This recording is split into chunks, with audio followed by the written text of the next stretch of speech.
Il y a un décrochage. Mon premier souvenir à la Tuilerie, c'est me lever le samedi matin, en fait me faire réveiller le samedi matin par mon père qui disait « Embarque dans l'auto, on s'en va travailler ». Tu sais, à 16 ans, mon travail, moi, c'était faire des commandes, lever des boîtes. Je ne servais pas des clients, mais c'est vraiment le début de mon histoire à la Tuilerie. Puis après ça, ben, j'ai grandi. Alors, pas du tout. J'étais dans le syndrome un peu « je ne veux pas faire ce que mes parents font », tu sais. Donc, c'était un non absolu. J'ai fait mon bac en psycho, c'est là que j'ai eu le plus de plaisir, j'ai trippé. Mais ça me sert énormément maintenant. Ce qui m'a fait adhérer à la Tuilerie sur le long terme, malgré le fait qu'au départ, je voulais aider un peu à démarrer, mais je voulais faire autre chose.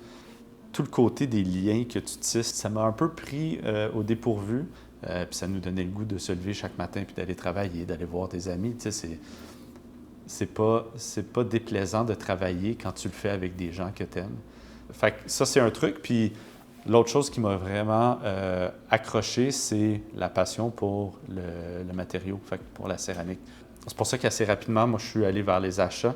Tu sais, aller faire des voyages en Italie, découvrir les tendances, découvrir l'architecture. Ce côté-là, design, architecture, matériaux, m'a vraiment intéressé, passionné. Comment, en un mot, je décrirais la Tuilerie? Pour moi, le mot vient un peu justement de mon père et mes parents qui ont parti de la Tuilerie. Mon père, un entrepreneur, c'est un être passionné, puis c'est le mot passion qui me revient. Passion, premièrement, pour le produit, qui est la céramique. Puis passion pour les gens, passion pour les clients et pour l'équipe. Ça a formé comme une espèce de famille élargie, tu sais. Fait que passion était le mot, c'est le mot qui me revient, ouais, pour la Tuilerie. Que la Tuilerie ait 30 ans, c'est une fierté en soi. L'autre fierté, c'est d'avoir passé d'une génération à une autre. C'est pas toutes les entreprises qui réussissent à passer d'une génération à une autre. Ça peut être une fierté personnelle, mais fierté d'avoir réussi à perpétuer la chose, là, puis de continuer à évoluer. Pour moi, il y a deux éléments clés, là. Il y en a un qui est venu assez tôt, c'est d'aller directement en Europe pour trouver des fournisseurs et de pouvoir importer les matériaux et de les revendre directement aux clients. Et ça permettait d'avoir des matériaux de qualité, mais à un prix vraiment raisonnable. L'autre élément marquant, je crois, c'est l'équipe qui s'est développée dans la première succursale. Il y a eu une concordance, genre on a tous fini l'université en même temps à peu près. Et là, on s'est tous regardés, puis tu sais, qu'est-ce qu'on fait? Fait qu'on est parti, on a ouvert le magasin. Une équipe très forte et à un moment donné, tellement forte qu'on débordait de talent. On a décidé d'aller ouvrir d'autres magasins. Et ça a parti d'une espèce de chaîne d'ouverture de magasins qu'on est rendu à 8 maintenant. Puis ça, je pense, c'est une de nos forces. C'est comme si on avait un mindset de famille et de les gens qui travaillent avec nous, bien, c'est comme une famille élargie. Pour moi, le ciment, c'est cet esprit de famille-là qui est devenu plus élargi et qui était vraiment partagé par beaucoup de pionniers à la Tuilerie.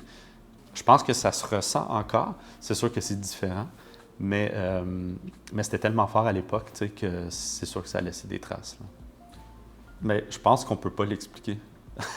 C'est quelque chose que tu dois vivre, tu sais. C'est quelque chose qu'on ressent peut-être. Et c'est probablement des traces qui sont restées de toutes ces années passées ensemble. Et espérons que ça demeure le plus longtemps possible. Ah, je les connais, ces photos-là.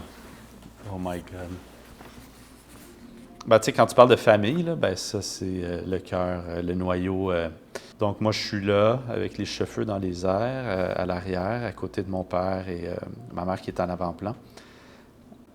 Il y a deux employés de très longue date aussi qui sont là, mais qui ne sont plus là maintenant, là, Thomas et Jean-François.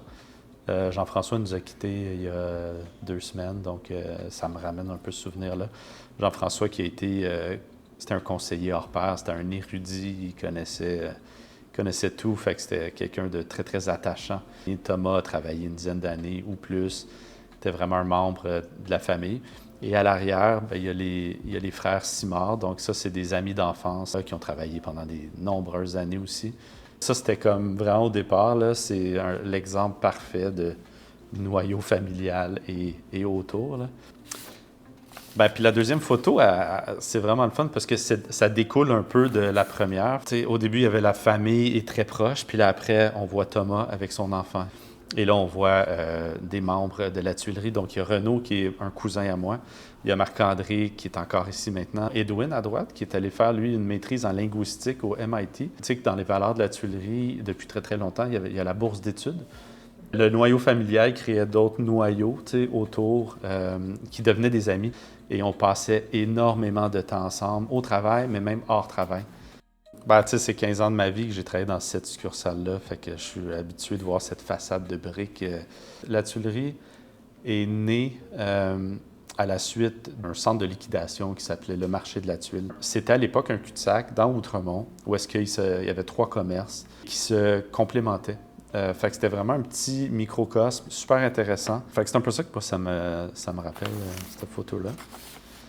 Puis ben, l'autre, ça me rappelle nos débuts. Il y avait tout le côté opération, mais d'une manière qu'il faut stocker en même temps. Donc, on a développé notre propre façon de faire avec des étiquettes faites à la main, comme ça. C'est génial. Après, ça a évolué, là, puis on est rendu ailleurs complètement.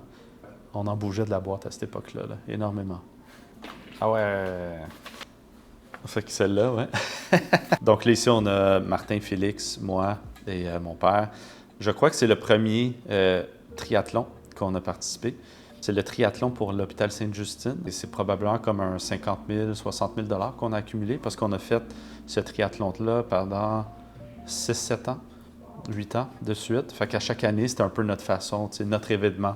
Fait que ça me rappelle des bons moments vécus dehors. À ramasser de l'argent pour les enfants, pour l'hôpital Sainte-Justine. On finissait à chaque année là, dans les top 3 des équipes.